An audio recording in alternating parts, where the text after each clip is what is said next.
She shared a post on social media, questioning why guys get so envious when you have male friends, right after I asked her not to join her ex on a camping trip. I didn't respond, just updated my emergency contact at work to my brother. That night, she tried calling me 31 times, but I was already speaking with her parents about why I'd no longer attend Sunday dinners. Hey everyone, we just hit 10,000 subscribers.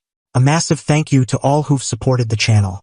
Still, only 16.4% of you are subscribed, so if you're liking the content, please hit that subscribe button to help us grow. This all unfolded last weekend, and I'm still grappling with how quickly things fell apart. I'd been with my girlfriend, Sarah, for 2.5 years. I thought we had a strong relationship. We began joining her family for Sunday dinners about a year ago, and it became a cherished routine. Her parents adore me, her sister Laura thinks I'm great, and I fit right into their family dynamic. 3 weeks ago, Sarah mentioned that her ex, Jake, was planning a camping trip with their old college crew. She said she wanted to go to reconnect with old friends, claiming it would be fun. I wasn't thrilled. Jake and Sarah were together for 3 years in college. They remained on friendly terms after their breakup, but Jake always acts strange around me, dropping hints about their past or subtly excluding me from group chats. That kind of guy. Plus, it's a weekend camping trip, tents, sleeping bags, and booze. It felt like a setup for poor choices. I told Sarah I wasn't okay with her going camping with her ex. I wasn't being controlling, just sharing my discomfort. Sarah got defensive immediately. She said Jake was ancient history and that I was being insecure for no reason. She argued she should be free to keep any friendships she wanted. It's not about friendship, Sarah. It's about setting boundaries in a relationship. She wasn't open to hearing it, accusing me of trying to dictate her social circle and calling it unfair. We argued for days. I explained that camping trips are intimate, and her ex organizing it made it worse. Sarah insisted I was paranoid and jealous. Finally, I told her if prioritizing this friendship mattered more than respecting my feelings about boundaries, maybe we wanted different things. Sarah called me dramatic, saying I was issuing ultimatums when I should just trust her. That Sunday, Sarah posted on Instagram a lengthy caption about how men get jealous when women have male friends, how concern masked as control is still control, and how women should maintain friendships without their partners overreacting. She didn't name me, but everyone knew it was about me. Her friends chimed in, commenting about toxic masculinity and insecure boyfriends, piling it on. I didn't react, didn't like the post, didn't engage. I just saved a screenshot and reflected on what her post meant. Sarah wasn't just disagreeing with me. She was publicly painting my concerns about boundaries as jealousy and control. She was framing me as the insecure boyfriend who couldn't handle her male friends. That's when I realized Sarah didn't just disagree with me. She didn't value my perspective or care about my feelings. On Monday, I called HR and switched my emergency contact from Sarah to my brother, Tom. I also updated my beneficiary and medical power of attorney, removing Sarah entirely and listing Tom. Tom was surprised when I called to inform him. Everything okay with you and Sarah? Not really. I'll explain later, but I needed to update my contacts. Monday evening, Sarah came over for dinner as usual, acting cheerful and talking about her camping trip plans. She behaved as if our argument never happened, and her social media post wasn't a direct jab at me. I didn't mention the post or my contact changes, just listened as she rambled about hiking trails and campfire meals. Tuesday, I decided to talk to Sarah's parents before things escalated further. Her parents, Diane and Paul, have always been kind to me, and they deserved to know what was happening. I called Diane and asked for a private conversation.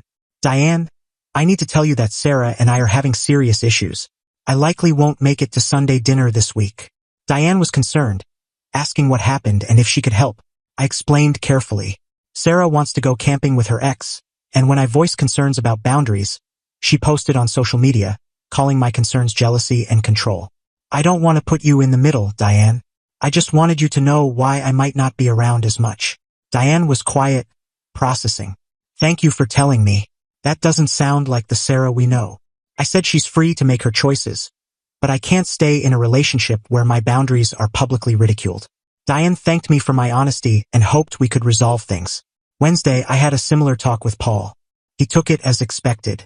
You've always been respectful and fair. If you're worried about something, there's probably a good reason. Thursday evening, Sarah was packing for the camping trip, stuffing her backpack with a sleeping bag and hiking gear, acting like everything was fine. You sure you're okay with me going? She asked, zipping her bag. You've made your choice, Sarah. So have I. What's that supposed to mean? It means you're free to keep any friendships you want. She seemed content with that and continued packing. Friday morning, Sarah left for the trip. She kissed me goodbye and said she'd text when she arrived. Friday afternoon, around 3 p.m., Sarah texted that they'd reached the campsite and everything was set. She sent a group photo of the crew pitching tents. Friday night, around 9 p.m., she called to check in. Said they were having fun cooking over the fire and catching up. She sounded tipsy. Miss you, babe. Wish you were here. Have fun, Sarah. Stay safe. Saturday, I heard nothing from Sarah. No texts, no calls, no posts. Total silence.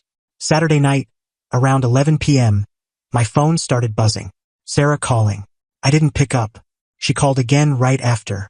I ignored it. A third call came within minutes. Still no answer. Sarah started texting, asking why I wasn't responding and urging me to call back. I silenced my phone and went to bed.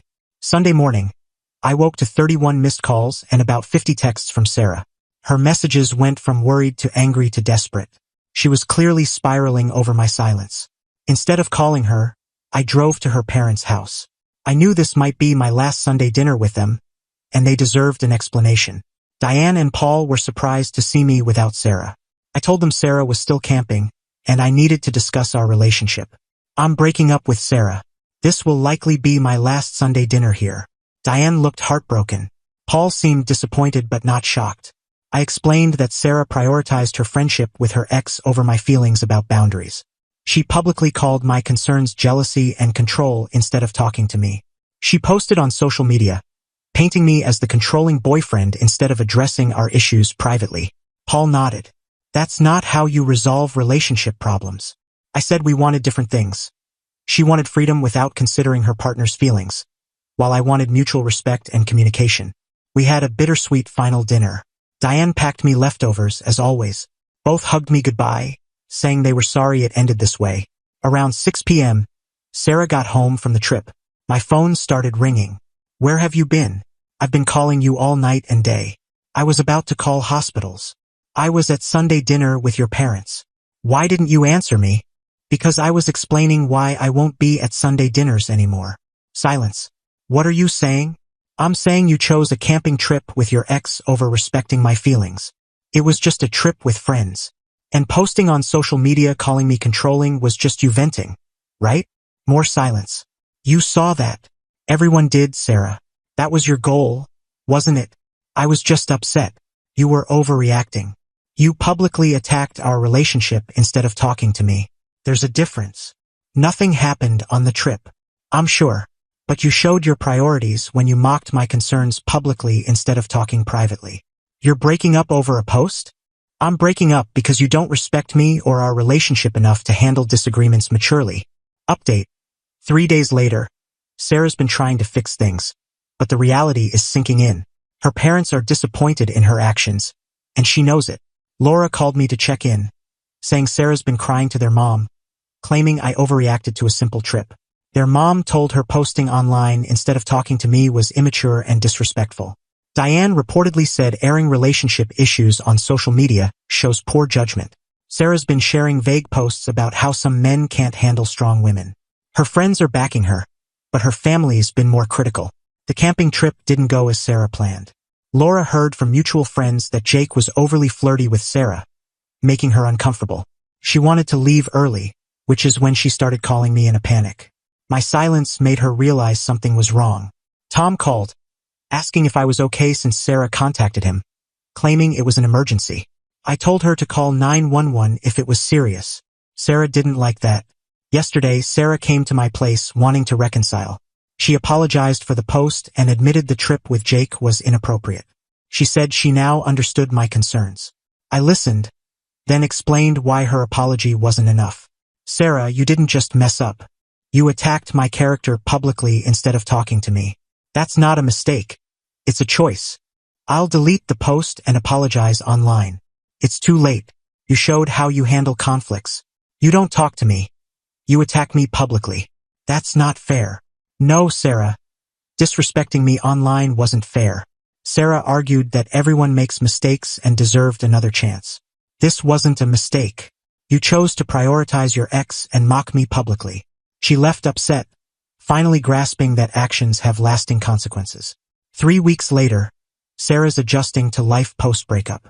Her family supports her but has been upfront about her mistakes. Diane told her she threw away a good relationship for a trip with someone who disregards boundaries. Paul said public disrespect ends relationships faster than private disagreements. Sarah's dating life is tricky. Guys she likes know about the social media drama, making trust hard to build.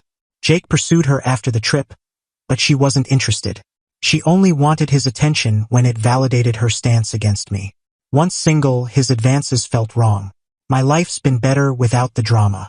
No more tiptoeing around someone who handles disagreements with public attacks. I've started seeing someone new who communicates when we disagree. She'll say, "I think you're wrong, but let's talk about why we see it differently." It's refreshing to be with someone who values mutual understanding. Sarah learned that public disrespect has private consequences. She sought validation online instead of resolving our conflict privately. She got her friends' support. She just lost the relationship she claimed to cherish. Sometimes, the best response to public disrespect is to walk away. Sarah got the freedom she posted about wanting. She just didn't expect it to come without my support and companionship.